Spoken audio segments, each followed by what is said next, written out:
Thank you very much. Good morning and good afternoon to everybody.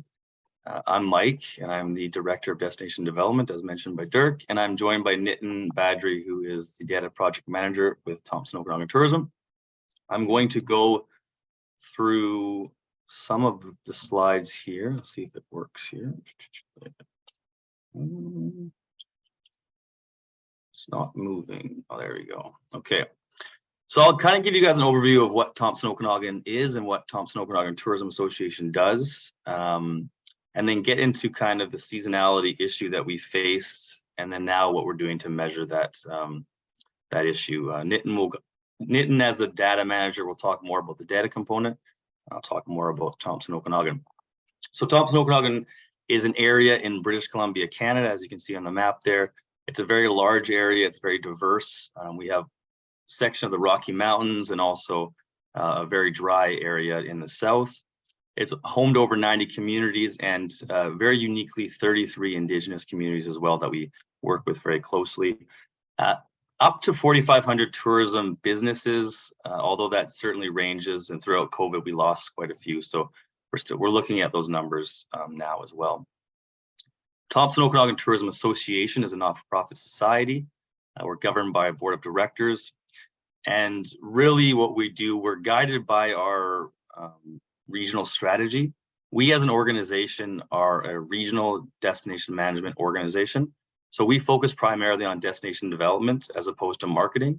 We do a little bit of marketing, as you will kind of hear from my presentation, but the majority of the marketing happens at a provincial level, and we really work with the communities in our region from a destination development standpoint.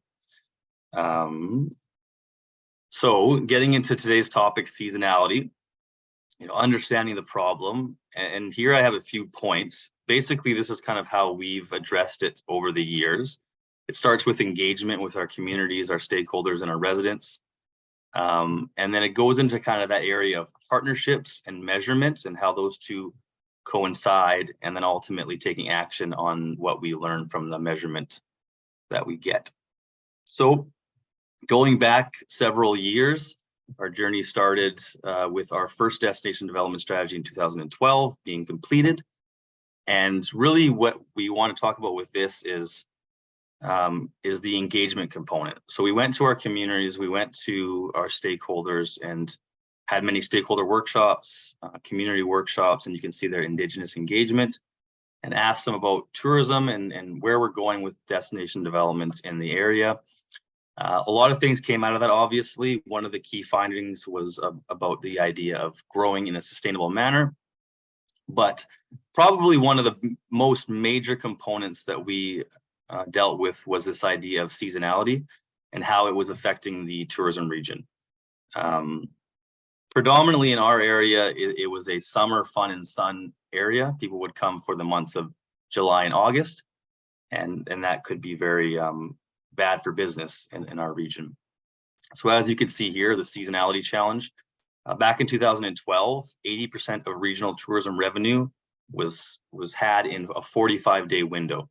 So essentially, if you didn't do well in the summertime, then it could be enough to sink the ship. Obviously, in our region, we have winter months as well, pretty large winter months. We do have businesses that thrive in the winter, ski resorts, for example, but very similarly, if they didn't do well in the wintertime and in the kind of 2 to 3 month season, they also would struggle. As you can see here, crisis impact on visitation.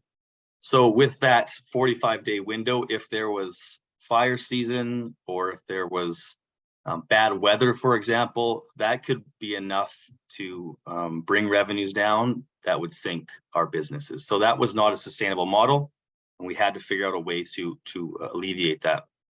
So the goal was to flatten the curve. That was something that we tagged before COVID happened. From 80% of regional tourism revenue generated in 45 days to much more viable to about 200 days. Our goal was to have it that kind of sweet spot. We knew that obviously 365 days was not realistic and it was not something that we wanted to achieve, but reaching a more sustainable model of revenue across the seasons for 200 days. And in 2019, before COVID hit, we were able to measure that we were getting to about 110 days of our revenue being generated over that span. So that was a really good indication that we were moving in the right direction. And that was through some of the developments that we did through our destination development plan. The COVID-19 impact, obviously there was a huge impact for us. International visitation was halted, as was for many other people. Canada maintained several stringent border requirements after other countries had lifted theirs. So a lot of our stakeholders were affected by that. That being said, domestic visitation in our region certainly increased, and that helped. And kind of a silver lining that we found with it was, you know, the balance between domestic and international. It brought up the domestic visitation. So people that were in the lower mainland, Vancouver predominantly, that wouldn't come to our region, they'd travel internationally, they started discovering our region. So now the balance between international and domestic is evened a little bit, which is encouraging to know that more people are visiting from within our region. So essentially what COVID did was we saw a regression from our goal. So, you know, the goal was to get to 200 days. We were kind of getting to that sweet spot in the middle, and COVID set us back a little bit. That being said, you know, what we do in order to address this is obviously measurement. So we aggressively have partnerships that allow us to measure what seasonality looks like. And it's really a data approach. And, you know, which indicators are we looking at to monitor this region? So measurement through partnership, as you can see here, there's several logos up there. Essentially what we do as an organization is we reach out to these different data analysis companies, and also our provincial and national DMOs, Destination Canada and Destination BC, to compile the data that we get. And it's really through a paid component, but also a partnership model. And so with that, I'm going to pass it over to Nitin to talk a bit about the data sets that we have and the indicators that we utilize. Yep. Thanks, Mike. Hello, everyone. Thanks for giving me this opportunity. So next slide, Mike. Can we go to the next slide here?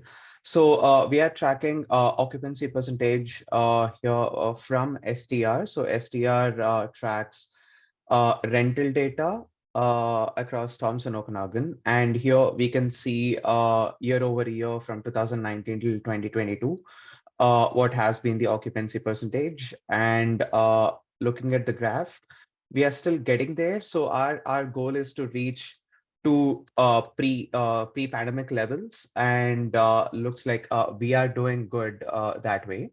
And also we can observe that our main season is between May till September. And again, it gradually comes down from October, November, and December.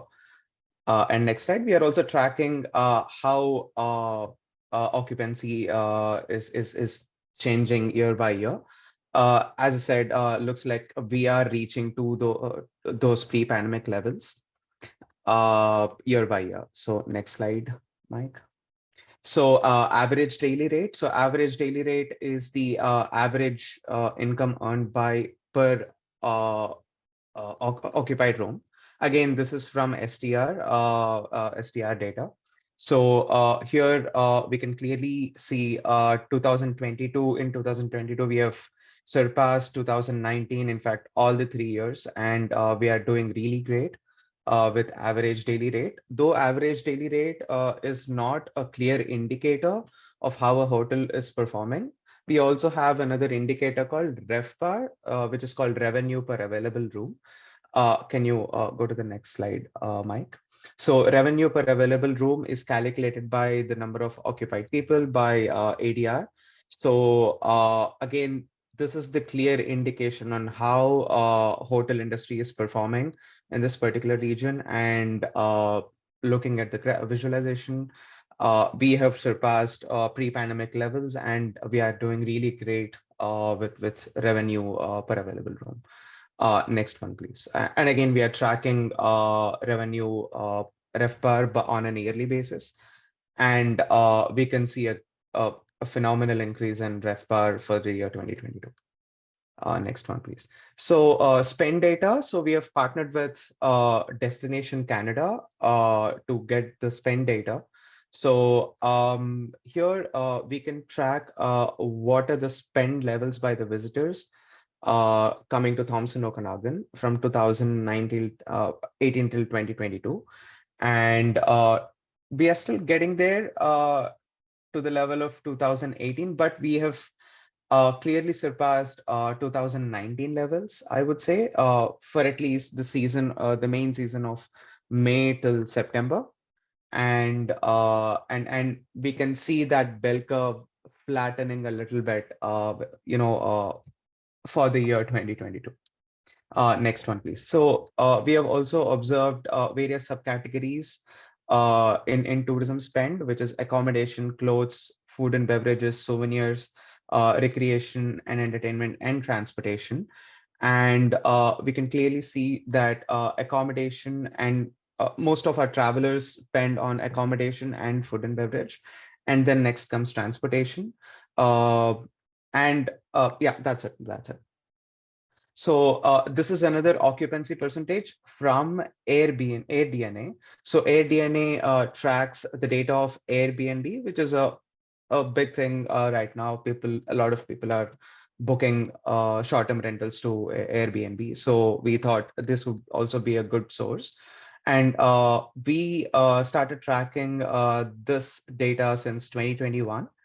And here we can see for 2022, it has been a love-hate kind of relationship. We have been below 2021 and 2022 for some seasons, but for August, we have clearly surpassed 2021 for sure. Next one. And these are again the yearly averages that we track for occupancy. And the next slide, Mike. So again, average daily rate, the same metric, but this is for short-term rental data for Airbnb. So here we can see 2022, we have surpassed 2021 levels. And yeah, we track the same yearly averages as well for ADR. And the next one, please. And revenue wise, we have surpassed 2021 in most of the months in 2022. And we see good forecast for 2023 as well, looking at this data. Yeah. The next slide. I mean, this is again how we track information on a yearly basis. We average everything out. And coming to the visitor view data, so we get this data from Environics Analytics. So this is the domestic visitor count.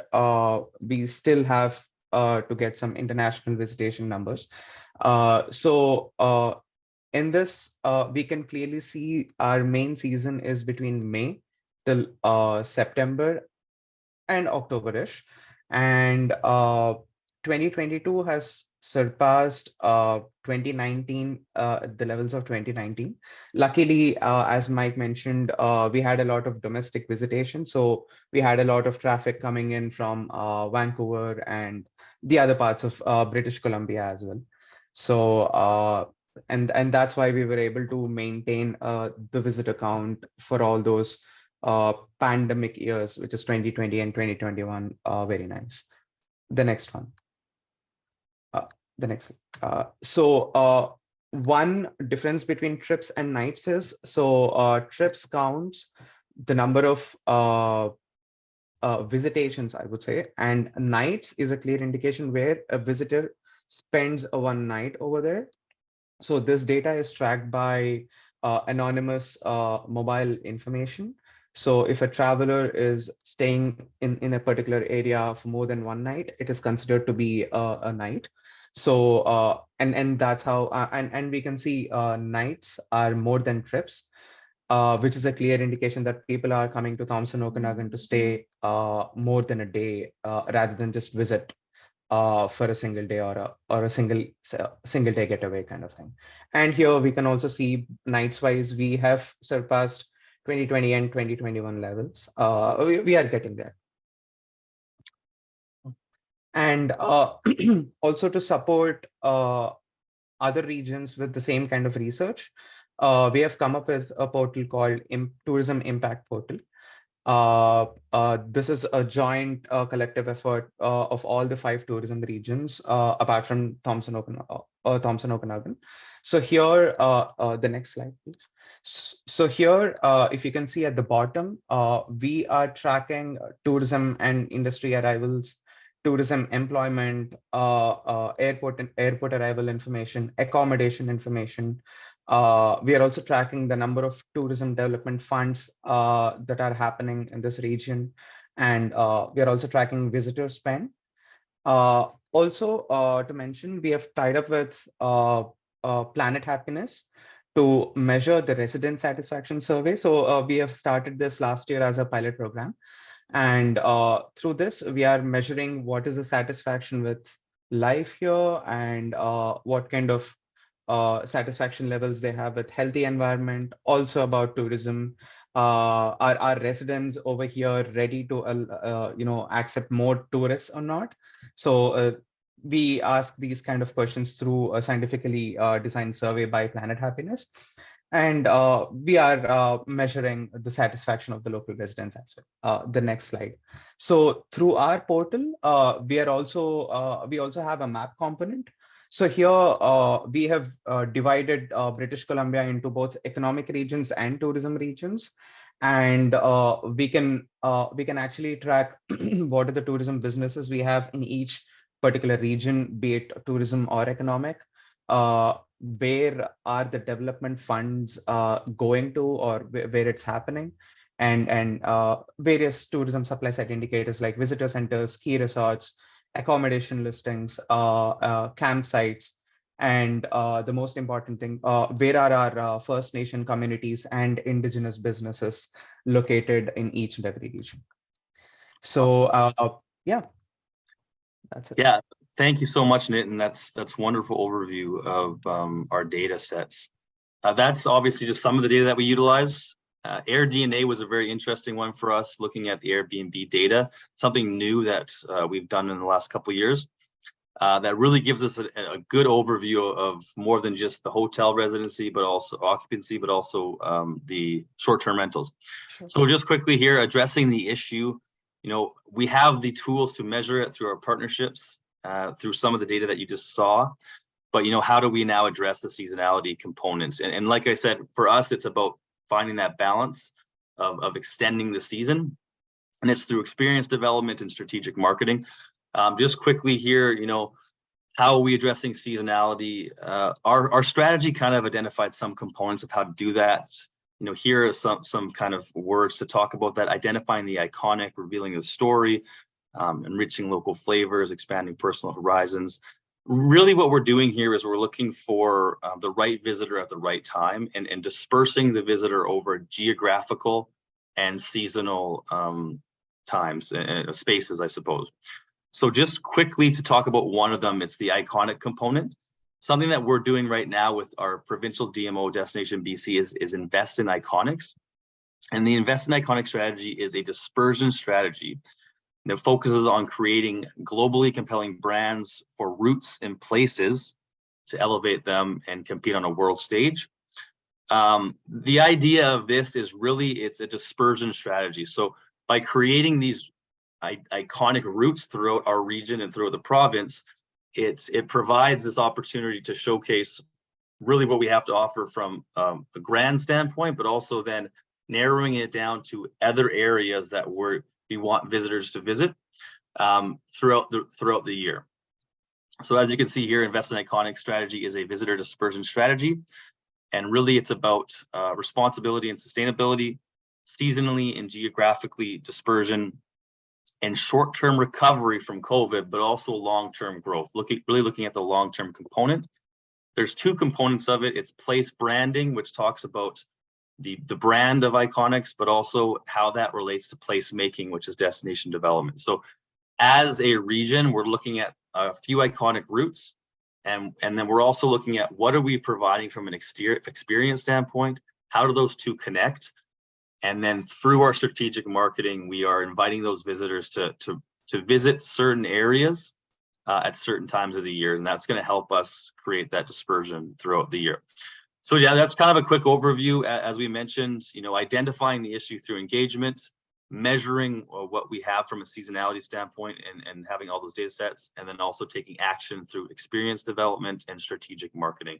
So thank you very much. There's a few pictures of us, and obviously there's a lot more to talk about, but thank you very much.